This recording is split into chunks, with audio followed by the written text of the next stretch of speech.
on tonight's show, we are going to be divulging into Super Rugby Aotearoa. No, I screwed that up already from the... Aotearoa. There we go. Thank you, Joe. So, not like I've been practicing that all day or everything, so that's a great start. Or Super Rugby New Zealand. I will, by the end of this podcast, be able to pronounce that. So we're going to have a little run through of each of these Super Rugby teams from the New Zealand side and picking out our 5 key players for that. And then to conclude, we're also going to look at the latest transfers of the week, including Dan Carter's return to Super Rugby with the Blues, which I think Harry will probably talk about when he discusses the Blues in a bit. So let's start with, so we're all supporting a Super Rugby team in the competition. So I'm supporting the Crusaders, Harry's supporting the Blues, Johnny's supporting the Chiefs, and Joe's supporting the Hurricanes. But we kind of left the Highlanders sort of out on their own because, to be honest, they're not that good this year.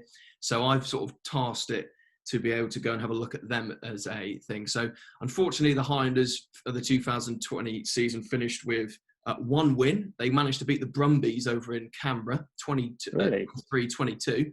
So that was a good result. They also managed to get a draw, but I think this was a COVID-19 draw against the Jaguares.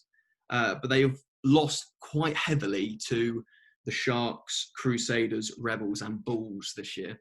So they've not had the best of times. But on the positive side, they do have 100% scrum success rate. So that's something, if you are going to choose to support the Highlanders, you can back their scrum. So despite the team being bottom of the Super Rugby Conference, you'd think they might not have that many New Zealanders. And you're right, because they don't. So their star player really is the All Black legend, that is Aaron Smith. Great kicking game, amazing passer of the ball. Will look to put the Highlanders in the right area and hopefully get them to have the opportunities to go off that amazing 100% record scrum, as I've just talked about. The next player that we were going to discuss is Josh Ione, so the 24-year-old fly half. Again, likes to take the ball to the line, very attacking-minded New Zealander. He's going to struggle, probably like most good New Zealand 10s, of actually getting in the All Blacks team, but he's got a very bright future ahead of him, so he's definitely one to watch at fly half. He's been sort of playing at 10/12 with Bryn Gatland, so Warren Gatland's son. Gatland was at the Auckland side in the Mitre 10, had a really good season with them. He was at the Blues for a while and really struggled to sort of identify that. So a move to the Highlanders this year, it seemed to have benefited him. My sort of surprise inclusion when I was going through the Highlanders team was Thomas Umunga Jensen, who is the nephew of Tana Umunga. He's a outside centre / wing, 21 years old. Looks like he's got a lot of pace behind him. So hopefully, if they give him the opportunity, he might have the opportunity to shine and score some tries. But sort of the outside bet and returning to Super Rugby this year is Nahimi Milner-Skudder. Those that watched the 2015 World Cup in England will be very familiar with him. Just caused defences absolute havoc with some ridiculous steps and pace. But unfortunately, after that, signing for Toulon, that deal really fell through due to injuries. A long shoulder injury, quite a bad leg injury as well. So he's come back, he's fit, he's ready to go. And if the Highlanders can get him on the field, then potentially they might fancy their chances to push up the table. But personally, on my prediction, I can't see the Highlanders finishing above 5th in Super Rugby New Zealand. Anything else on that, boys, want to contribute on the Highlanders? Well, I was looking through some of the rosters when doing my photoshopping this week, and I think you're right. There's really not many star names in there. One of the other names that I did pick out, who's kind of come into the All Black squad of late, had an all right World Cup, was Frizzell, the flanker. So I think he's one of the other players that could do a job. I did think it was interesting that you had Ioane and Gatland in there, because they're both fly halves, but I didn't know who's playing at 12. Gatland. They seem to be swapping. Usually it's Ioane at 12. Oh, okay. Yeah, so that's going to be an interesting one, how that plays out. And yeah, really excited to see Milner-Skudder. Nihi Milner-Skudder. Johnny, not Nahimi Milner-Skudder. I can only apologise. That's an easy name to pronounce. I'm sorry. Yeah, you got Umunga right, but not the Milner-Skudder. Yeah, no. I think particularly on Frizzell, he's the kind of player who would be, if he was playing for a team that won matches, basically, he would be one of those classic, oh, he's underrated, he does all the hard work, he's the reason why the team wins. But actually, when you're on a bad team, that kind of player just gets a bit lost. And for all the hard work they do and the short carries that are big in the overall scheme of the game, they don't really have that much of a benefit when nobody else on the team is very good at tackling or nobody else breaks the gain line. So hopefully he either stays and the Highlanders improve or he moves somewhere else, because the All Blacks have, for a little while now, needed a proper traditional six now that Jerome Kano is playing in France. So hopefully for him and the All Blacks, they can get some use out of him.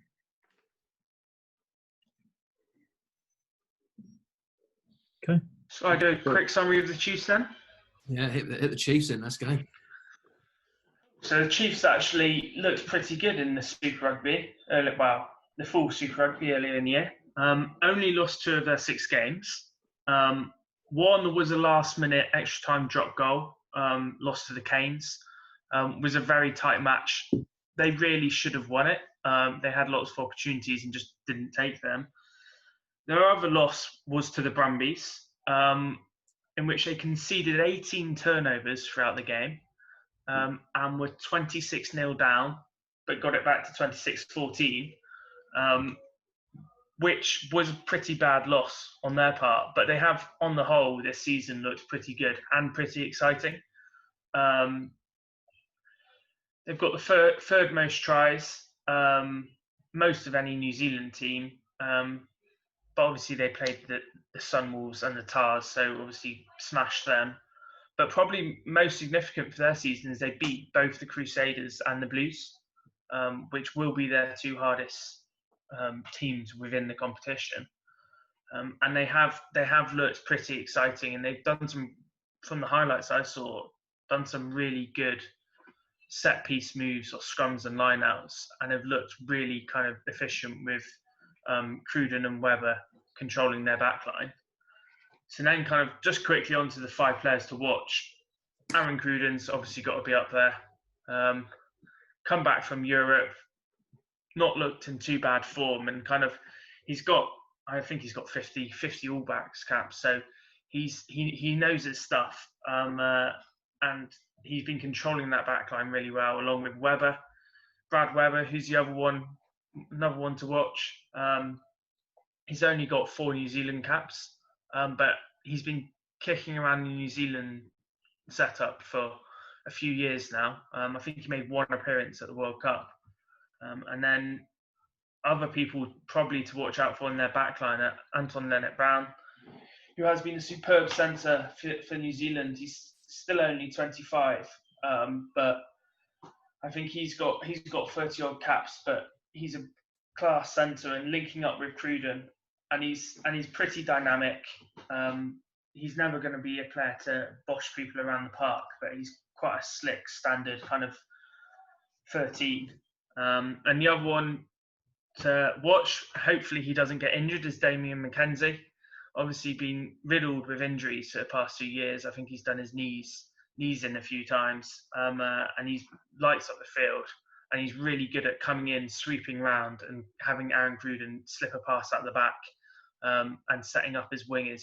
He's a really good kind of fullback who will play with his wingers. And then the last one to watch, who I think is probably the most exciting player, but probably not the biggest name, is Lachlan Boshier, who has been a great open side and flanker for the Chiefs when he's not playing with Sam Cane, who might play 6 or they might play 7. But he has been great for the Chiefs this year. He again has been linked with potential All Blacks caps. He's yet to get one, but he's 25, and this year he had 17 turnovers in 6 games, which is superb, and a 90% tackle success rate. So I think he's definitely one to watch. He's been on a great vein of form, and I think especially with Sam Cane in the side, they've got a real big threat on their back row. That's probably it from me on the Chiefs. I don't know if there's anything to add. Lachlan Bashir was having the greatest season of his life. He was playing absolutely fantastically. Hopefully he's still in that form when they come back, because in a team with a good pack, that obviously being coached by Warren Gatland doesn't do any harm to a back rower. But yeah, fantastic player. I missed out Sam Cane, even though he is New Zealand captain, which is pretty controversial, but I think Boshier is taking his limelight at the moment in club rugby. I love Brad Webber. I think Brad Webber's class. I think potentially he could be the next All Blacks 9. He's young. Really, really excited 9. A 9 I actually love because he's like snipes. He's so quick. He could even be on the wings. He's that quick. But interestingly as well, watch the Chiefs. They're the only team that beat the Crusaders this year. And they beat them quite convincingly by 10 points. So that's one to watch, especially if they're playing in Hamilton. So that is definitely one to watch. Tricky. Canes, let's go. Hello. Right, here we go. Yeah, kind of a mixed start to the season for the Canes. I think they were actually 4th in the New Zealand conference. I think drawn on points with the Chiefs. Similar to the Chiefs, have a bit of an up and down season. Got smashed first match out against the Stormers, but then beat Jaguares. Importantly, beat the Sharks, which is a massive win for them. Smashed the Sunwolves, and then the last 2 both against New Zealand teams, which will be interesting to see when they play them the next few weeks. They lost to the Blues at home, which I'll speak about in a minute about kind of why that happened and their faults this season. And then they beat the Chiefs, which is the one you spoke about, Johnny. And actually, just to kind of go back to that, you say you reckon the Chiefs should have won it, and I know it's difficult to see from the highlights, but I actually think that it's kind of typical of the way that the Canes have played, and maybe it's typical of Super Rugby, in that some great tries created, but some sloppy mistakes to concede them. And then another one of the things that the Canes have done really poorly this season is poor discipline. And that was in one of those games where TJ Paranara got a yellow card and Chiefs scored in that period that he was off the field, which then brought that to a tied match. And then the Chiefs gave away a penalty, which Geordie Barrett stotted over 80 minutes to give them the win. The other game that they lost against the Blues, again, marred by discipline, they had a red card and then a yellow by Geordie Barrett towards the end of the game as well. So at one stage they were down to 13 and lost that game by 9 points. Were they not already on a yellow card when the red card happened? So they were playing with 12 for a couple of minutes. Oh, well, that wasn't in the highlights. Yeah, That's the problem watching highlights. But yeah, it kind of goes to show even more that the discipline has hurt them in the games they've played already this season. So they're going to need to try and turn it around when it's going to be such a tight conference already. Teams, the New Zealand teams beating each other. So that's obviously going to be incredibly exciting to watch. But yeah, in all, as I say, it might be a Super Rugby thing, having not watched that much of it myself so far. I'm looking forward to watching more of it, but certainly from the Canes, of the highlights that I've watched so far, have created amazing tries in attack, but have been sloppy in defence, given away a few interception tries, a few just soft tries, kind of what we see all the time in the Premiership, pushover tries on the try line or tries from rolling mauls. Incredibly poor at stopping them. And I know that's not easy, but for somebody that watches a lot of Premiership, they would have, a lot of them probably have been stopped in Premiership rugby. So if I was to pick out a few things I need to improve upon, that's what that would be. Looking at my top 5, I'm going to go from 5 to 1. A few of these names will be quite familiar, especially with you guys that have watched more rugby. But coming in at number 5, when I hadn't heard it before, and after a bit of reading, it seems that he's a bit out of left field, is Jacobus van Wyk. So he signed from the Sharks, had a few seasons for the Sharks and a few for the Stormers before that, it seems. On the opposite wing to Ben Lamb, who I'll talk about in a minute, but those 2 wingers have been electric so far. Van Wyk scored 4 tries in 6 matches, and I think he's joint 6th or something, joint 8th in the top try scorer in the tournament so far. So he's been running them for fun. But what I really like about him, from what I've watched so far, is he's a smart player. When he scored his tries, he's popped up just when he needed to be there in positions where they were the gaps in the backfield. A bit different to Lamb, who I'll speak about in a minute, who's a powerful runner and just kind of, if he's got a defender in front of him, he'll run over him. Van Wyk seems to be more clever in that he's picking out the gaps and he's timing his runs perfectly, and he's scored a few really timely tries doing that. Then 4 I've got there for Fita, who you probably have heard of before, and had a good season with the All Blacks, a good couple of seasons with the All Blacks before the World Cup, and then he's had his injury. I think it was his knee or something like that, and I think that kept him out of the World Cup, but came back in time for the first few matches of the Super Rugby and had a few really good games. And just his ability to draw players in, bring the ball to the line, and then offload, sometimes offloading out the top with one hand, those really like showboaty offloads that we love to see from the likes of Nakawara. He's put in quite a few. He's allowed Ben Lam to score a few tries from doing that and giving them easy run-ins. I think he's joint 9th in the tournament with offloads, 8 offloads in 6 matches. So to have that ability in the forwards to release some of the fast backs that the Hurricanes have is really going to be one of their weapons. 3, talked about him a little bit. Ben Lam, he's Canes' top try scorer, and he's joint 2nd in the league, joint 1st in New Zealand, I believe. I might be wrong with that, actually. 5 tries in 6 games. Really, really powerful runner, as I said already. He sees a man in front of him, he just runs straight over him. So he's been really quality for the Canes so far this season. 2 outlets on either wings makes them very dangerous. Interestingly, signed for Bordeaux Begler for next season. So he's got this Super Rugby season to finish with the Canes after a few years, and then he's off to Europe. So hopefully he'll be able to sign off the season with a bang. And then 2, Geordie Barrett, really, really important for the Canes. He's their goal kicker, joint 3rd point scorer in the tournament with 42 points so far.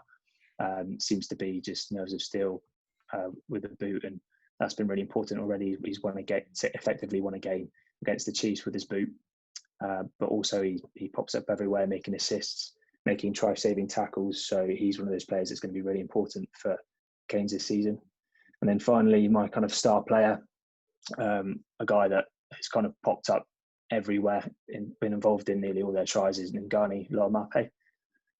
It seems like everything really comes from him, from the Canes. I've noticed a lot they've not really replaced Barrett. They've stuck with Fletcher Smith as their 10, and it seems as though he's played quite well as well and made some breaks. But a lot of what they do, yeah, I know I haven't seen all the matches, so I don't really know. But a lot of what they do, certainly that I've noticed, is they give it to Loamape and they see what he can do with it, and he's been able to make quite a few tries from it. It's joint 6th in the tournament with clean breaks and defenders beaten, with 11 clean breaks, 22 defenders beaten. So his ability with the ball in hand is second to none, and he's put in quite a few players for some run-ins, Ben Lam and Van Wyk on either side. So yeah, those are my top 5, and just a few notable mentions really quickly, because there's some decent players at the Canes, especially in the back line. But some that I haven't mentioned, Arnie Salvaire coming back from injury. Hopefully he's going to put in a few decent performances for them. Their captain, TJ Paranara, Vince Arso, he's been playing at 13 for them. He's a bit maverick from what I've seen so far, but he's got some ability in him as well. He's got some pace. And then Dane Coles, obviously. Yeah, he's an interesting one. He'll score 3 tries or do nothing. Yeah. From what I've seen in the highlights, there was a couple of just ridiculous offloads that somehow worked in tries for the Canes. But when I say ridiculous, in that he threw it to absolutely nobody. It was on the floor for a good few seconds, and then somebody else from the Canes managed to get there first, pick it up and score. Not the offload you want to see, but it makes it exciting for the neutral, certainly. So, yeah, the Canes are not short of quality players, especially in that back line, and I can't wait to see what they can do this season. Okay, very good. So you made a good point about Fletcher Smith appearing to play quite well for the Hurricanes, and it's been something that was quite similar for the Blues in having 2 or 3 options of quite functional fly halves who aren't really going to win you a game on their own, but the team having such unbelievably talented outside backs and quite good outside loose forwards, particularly Arnie Surveyor and then Hoskins Satutu for the Blues, that these fly halves don't really need to do very much, but are still very, very useful for the team. So the way the Blues are going to have to entirely rejig how their backline works, with not just Beauden Barrett, but also sometimes Dan Carter. Obviously, Dan Carter will be not very mobile and might in fact be the ultimate version of this, just stand in one place and put people through gaps, fly half. He might be that diluted or sort of condensed down into its peak form.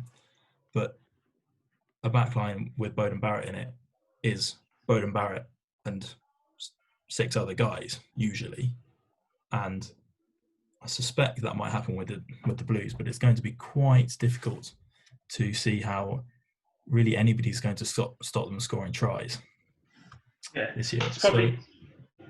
It's probably quite a good option to have your Dan Carter on the bench, who, if you want, you're up by 14 with 20 minutes to go.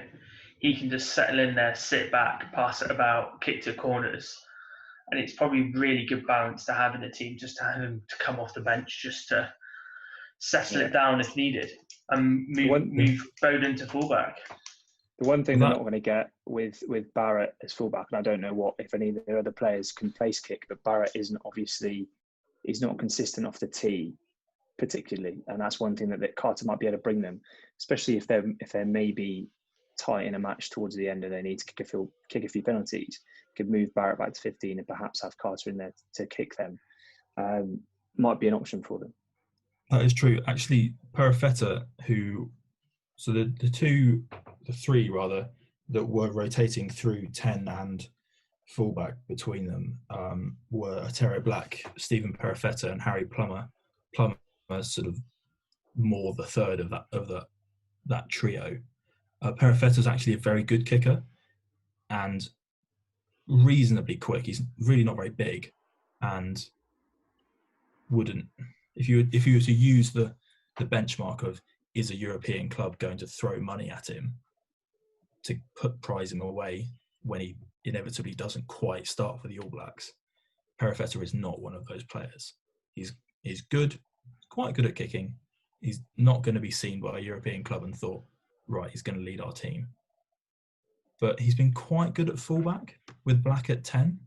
So I wouldn't be surprised if some variation of Perifetta, we see Perifetta and Barrett at 10 and 15, swapping between the two of them, having that two playmaker system, because the entirety of the rest of the backline. So if I was naming the team, you'd have Perifetta and Barrett as just starting 10 and 15. And then on your wings, you've got most likely Mark Talaire, who's one of my 5 stars, beaten 50 defenders so far this Super Rugby season. He's quite spindly and tall, not very long, but enormously powerful for what he ends up doing. I think beat about 8 defenders in one carry in a game against the Chiefs. It's just an unbelievably good player. 23 or 24 already. Really? He's only played for North Harbour before this season, so must have done something right last summer. So Mark Talaire and then Rico Ioane on the other wing, obviously a superstar, has stepped up this season, having been a bit rubbish last year. I think taking a bit of a I would like to be the All Blacks' top try scorer, and this is what he's worked out what he needs to do that. Take a bit of responsibility, be a leader for the Blues. He is now doing that.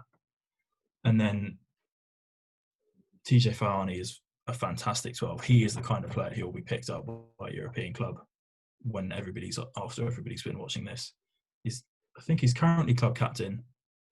Hard lines, good passing, excellent. And then Joe Marchant at 13, played for England, scored 3 or 4 tries already this season. Can do anything you want for a 13, really. So the only issue really with the Blues, as far as I could talk literally all day about why I love every single person on this team sheet for a slightly different reason. The only issue is their scrum and their line out, mainly due to the fact they haven't got any good hookers. They've got 2 that are quite young, 1 that's very old, and none of them are amazing. Obviously, James Parsons has been a fantastic player for the Blues for quite a long time. not as fantastic as he perhaps used to be. But what can you do? So I think I've mentioned each of my 5 in passing, apart from Hoskins Sotutu, who made his debut coming off the bench against the Crusaders at the end of the 2019 season and didn't do a lot. Started this season at 8, played the first game quite well. In the second game, in one of his first touches of the ball, did a grubber out to the wing, which Mokhtar got on the end of and scored. And he's been the Blues starting 8 ever since. And it's quite, any of you who've watched the highlights of games where your teams have played against the Blues, Hoskins Sotutu appears in every single highlights package, as an 8 should, but he really does, and he's very, very good. And well, he's unlikely to end up playing for the All Blacks, given that, or anytime soon, given that Hardy Surveyor is the incumbent. But as a member of the 30-man squad, he's got to be quite close to the top of that second tier list. Yeah, this is very the Blues. Strong team. That's why they finished second in the regular season. Just before I'll move on to the Crusaders. So just to finish up with Dan Carter, question to you boys is, so watching the top league in Japan, if again guys, if you're watching this, do go and watch some of the highlights from this year, because it's an absolute try fest if you want to watch some tries. But he literally Carter played for the Steelers in that, and he still got it. Like, admittedly, the intensity of that league is nowhere near Super Rugby, but it's definitely got better. But he runs with the ball. But yeah, he does sit in that pocket and just plays round. So he's still got it. It's not like they're wheeling out or something. He's generally still got something to offer. So my question is, and I think we might have touched on it, but just to conclude is, right, they're both fit and firing. Do you start, who's your starting 10? Who are you starting? Does Dan Carter start? It's absolutely Burden Barrett. Dan Carter is 38 years old. Yeah. Also the coach. Also, it was said this week, like, yeah, it's great Dan Carter's there, but he's not going to play for a few weeks because he's not match fit ready yet at all. Like, he's 38 years old. If anything, he might just be a player coach. He might be on the bench in 1 or 2 games, and he's there to coach Beauden Barrett. Is there any other better player you'd want to be around Beauden Barrett at the moment just to support him? Probably not. Or even, I mean, who knows how long Beauden Barrett is going to be at the Blues? There's a very real chance that he's not wed to the Blues. Obviously, he grew up in Auckland. His, I think now wife works and lives in Auckland. So there's obviously that attachment, but there's no reason why you'd think he's going to stay at the Blues for the rest of his career. They can't build a team around that. But Perifetta and Black are both still quite young. If Perifetta learns anything from Dan Carter and gets any better, then Carter has been a success for the Blues. That's really all they need out of him, because they don't need him to play, because they've got Beauden Barrett. Yeah. I've heard Beauden Barrett's pretty interested in Bath. I've heard. Really? As with every player, apparently, Bath are interested in. So we shall see. We'll come into Bath later, because you're linked with a few players and you've finally made a sign this week, which is exciting. And a lot of players are leaving, but we'll leave that and come back to it. So we'll finish off this with the Crusaders. So the defending Super Rugby champions, they topped the regular season table. They round 1, they destroyed the Waratahs. Round 2, they lost to the Chiefs, I said, in like a 10 points. And then they beat the Blues, Highlanders, and then at a break, they smashed the Reds. Actually, no, that was quite close. Sorry, actually, that's the wrong one. My notes are in red because I support the Crusaders now. Yeah, so they close game. They could have lost to the Reds at home, which would be quite interesting. And then they just smashed the Sunwolves in the last game. But what's really interesting with the Crusaders, I don't know, and this is maybe not doing as much research as I could have done, but they've done a lot of rotation. And maybe that's injuries, I don't know. But for example, and this is why he's not in my top 5, is Richie Mo'unga hasn't actually played a lot of rugby this season. He's been in and out. So honourable mentions to him straight off the bat, but he's obviously one of the All Blacks in between him and Barrett at the moment, but he is just, he's been in and out. Yeah, cool. So I think one of the reasons that Mo'unga and a few of the other big name All Blacks, so I know Rieko Ioane was in a similar position. New Zealand Rugby essentially wanted them to look after those All Blacks who'd played lots of games at the World Cup, because obviously, I mean, Beauden Barrett literally went on his honeymoon for the first half of the season. They were quite keen to not overwork them, and so quite a few of those, particularly for the Crusaders, who need to be getting right into the peak of the form towards the end of the season, they rested or used those rest weeks quite early on. So they disproportionately didn't really play in what would have been that first half of the season.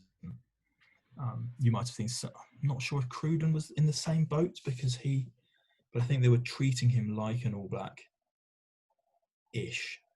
because they were expecting him to play. I know he didn't play every game for the Chiefs. Just looking down the Blues squad list, but yeah, I think that's why you have seen Mo'unga not play every game. It seems to be that Robinson, as I say, in the first few weeks, obviously we didn't see COVID coming really to just sort of the impact that it's had, but he was definitely, you could see him as a coach, like thinking outside the box. So he rotated the squad so much in a good way. Like it's not detrimental to their performance. They've been so successful. So just as I said, like we talked about strength and depth for these things, but generally the Crusaders have the best squad. Like I could have done a top 10 of players. Like, so honourable mentions straight off the bat are, like, as I said, Richie Mo'unga. They've got Joe Moody, who's still just he's probably the best loosehead in the world. Like, from watching his highlights, been superb. Cody Taylor, brilliant. They've got Scott Barrett is the captain at the moment. He is just killing it, like, brilliant. They've got Luke Romano, who blasts from the past, but just so many caps the All Blacks, but brilliant. One to watch in there. He's not in the top 5, but I'll cheekily slot him in there. Is watch their 7, Tom Christie. Great little offloading game. He's got very good potential. Reminds me of Kane. He's quite quick. Very Christie. He scored a couple of quite good breakaway tries. He's definitely one to watch. Also, Bryn Hall, their 9s, is worth a little punt as well. So my top 5 is, I'll start with the star player, and that is, quite frankly, he's the best centre in the world at the moment, and that's Jack Goodhue. Like, we talked about like Lamape, we've talked about maybe Damien McKenzie. A lot of stuff comes through those types of players, but he is literally the core of the Crusaders. Like, every unbelievable try they've scored this year has either been started or he does something in it. He's defensively brilliant. His kicking game's come on really well in the last few years, but his offloading is just unreal. That first 10 minutes, he just goes little dart. He's not the biggest player, but he just gets his offload away. He's seriously good, and he will be key to the Crusaders going on and potentially winning this thing. If he gets injured, they could be in they'll be fine, but he's a big impact for them. He's their star player. Next one is obviously the All Black winger, Sevu Reece, the try scoring machine. If you watch this 2019 World Cup, you'll see a lot of him. Very, very quick, great feet. He reminds me of Rokoko, Sivivatu. Just literally, he's one of the top wingers in the world at the moment. He probably should have had more tries, but he's quite unselfish and does set up of others. So certainly he will be key to the Crusaders getting tries. The next one is George Bridge. Again, All Black winger at the World Cup. He's been deployed in 3 games to the Crusaders at 15, which is interesting. I think they were rotating with David Harvilli, who's another honourable mention. Harvilli even played 10 against the Sunwolves, and he was absolutely brilliant. So Bridge at 15 is actually potentially really, really, really an option for the All Blacks, is having him there, because he's great under the high ball. He's got a great kicking game that you need to be at 15, but he's so fast and he does break the line very, very well. So maybe 15 could be a really good position for him. And unfortunately, I don't think Will Jordan's been having, I think he might have got injured after the second week maybe, but he's not had the go. He's another young up and coming 15 to watch out for. Number 4, and again, I apologise if I pronounce this wrong, but for a long time, my favourite named player in the world was Argentinian centre Geronimo De La Fuente. and he's now been replaced by Lester Fanganuku, who has had the opportunity to play in the Crusaders this year because of George Brid moving to 15. He's got fantastic hair, one of the best hairs in Super Rugby. Go and have a look at him. But very, very fast, very powerful. He's got great, just gets low, drives powerful. He's got some really good tries. I think he's got maybe 3 or 4 tries this year, but he's definitely worth a punt as a guy to keep an eye out for. Yeah. So I don't know. Obviously, the 4 of us are quite familiar with how the fantasy rugby draft point system works. And you know when a player's had a good game when he gets 20 points in a week, had a really good game when he gets 30 points a week. Fangaku got 60 points in a week this season. He is unbelievable. Yeah. When he gets going. I wouldn't be surprised if someone in the top 14 or something in France picks him up, because I don't know yet if he's that New Zealand level with Ione, Bridge, Reese, but he's got the potential to go very far. And number 5, my favourite player at the moment, Jack Goodhue's partner, Braden Enor. Oh my God. If you do one thing after listening to this, just go and watch this kid play rugby. He is the next big thing in New Zealand rugby. And he's probably been chatting about that in New Zealand for a while, but my God, he's 24, he's got 1 cap, he got a cap against Argentina in 2019. He's 6'4", and he's unreal quick. Like, for a big lad, he shifts. Like, you thought George North was quite quick. You should see this fella. Oh, my. Got, again, in the centres, a classic blueprint for a New Zealand centre. Has got to be able to offload. Brilliant. 13, gets in the 13 channel, can offload. But he just gets low and drives and hits the gap. There's a try, I think it's against the Blues, actually, where when he comes back against the grain out of absolutely nowhere and just splinters straight through the middle. Just, this kid is going to be, as I said, he's going to push out someone like Lamape and Leonard Brown in the New Zealand centres in the next few years, because flipping heck, like that, and they're there too. So him and Goodhue together is the reason for me why the Crusaders are going to win Super Rugby New Zealand, because that they are deadly together. I think Harry talked about the Blues having a really strong back line, and I completely agree with you. It's one of the best in the competition, and they don't have a forward pack. But the Crusaders have got everything. They've got 91% line out retention. They score a hell of a lot of tries off their line outs. They bring in a lot of backs off their line out, so they'll fake going to the back, and then Barrett will hit off the top and go straight to the winger, or hit the 10. Like, they do a hell of a lot of their line out, and again, solid scrum. But yeah, I can't see past the Crusaders winning this, just because of the players they've got. So, as I said, look out for Jack Goodhue as their star player, but watch out for Braden Enor. Like, seriously got so much potential, so much talent. It does make it quite difficult to get excited about a player who plays for any team other than the Crusaders, when you know that whichever position you imagine, so the Blues, Mark Talia is really exciting and really good. The Crusaders have Sevu Reece and Fangaku with that sort of same archetype, and they're both perhaps better than Talia, and obviously both of those centres are just unbelievably good. Yeah. Enor, when they put Enor on the wing and give him a bit of a license to roam around, absolutely terrifying. It's also come to think of where like David Harvilli's not played a lot this year, and again, if you're not familiar with David Harvilli, go and just look at him. He's phenomenal. Defines the utility back, and play centre, fullback, and fly half. I don't know how they're going to get him in the team, but maybe potentially probably go back to fullback, and maybe Fanganuku drops out onto the bench. But that's a decent player to bring off the bench anyway. Should we go and get straight to some predictions then? So the Crusaders unfortunately aren't playing this weekend. Damn it. So I'll support the Highlanders this week.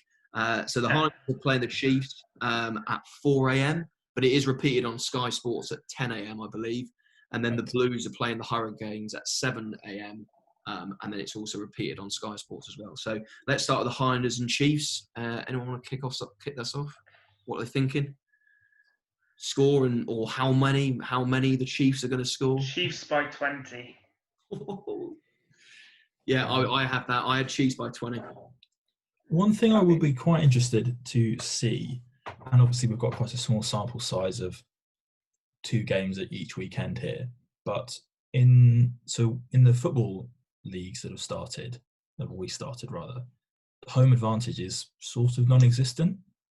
And similarly, the teams who play quite boring football, sort of quite agricultural, lower in the division football, haven't really been able to succeed at all.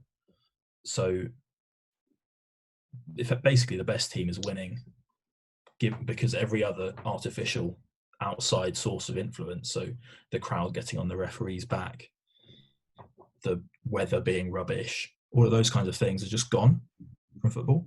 So I find it quite difficult to see anyone other than the Highlanders lose. The Highlanders will lose every game. I think that's very, very possible. Let's put that one out there now. Highlanders will lose every game. I don't think it will actually happen, but I think it very well could happen. It should. So I'm saying by 20. Johnny's saying by 20. Tricky? I think it's got to be that plus, potentially. It's going to be interesting to see what these...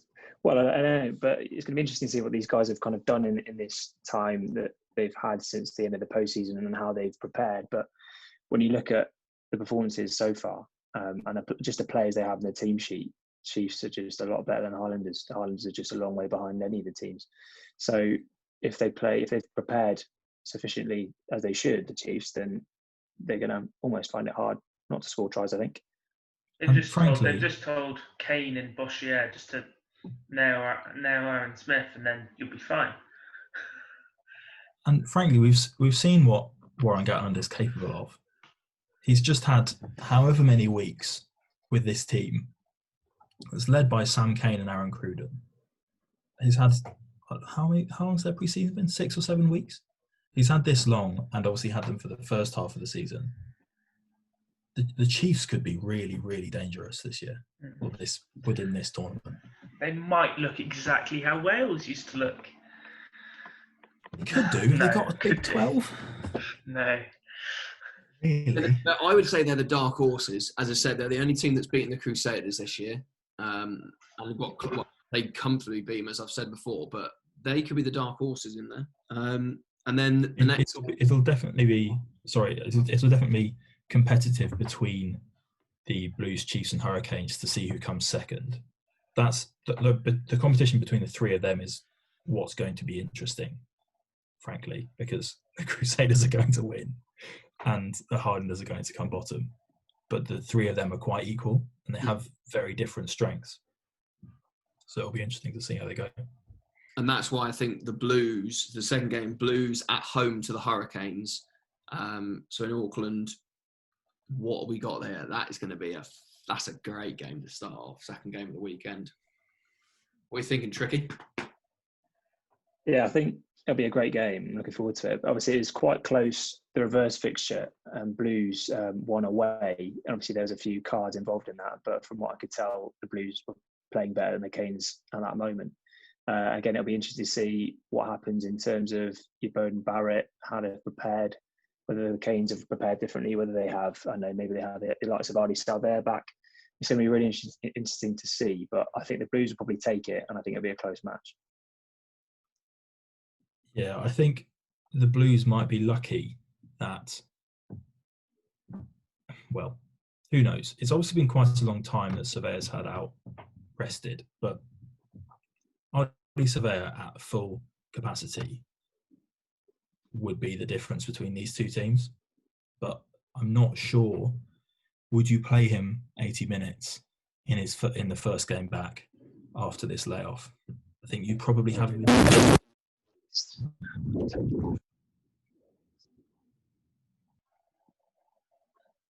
Yeah, so essentially this game is going to be tight, and I wouldn't...